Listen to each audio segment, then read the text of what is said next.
Gara-gara kesal tak dibuatkan kopi, seorang pria di Pagar Alam, Sumatera Selatan nekat membunuh istrinya.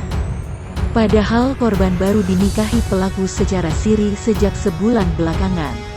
Kurang dari 24 jam penemuan jenazah korban, pelaku diringkus oleh polisi saat akan kabur.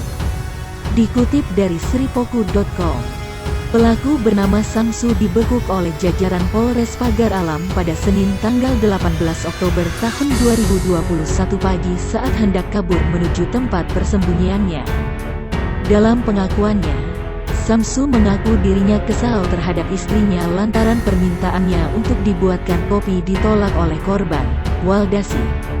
Tidak hanya itu, Samsu menambahkan bahwa istrinya itu juga tak menggubris saat diminta mencuci baju.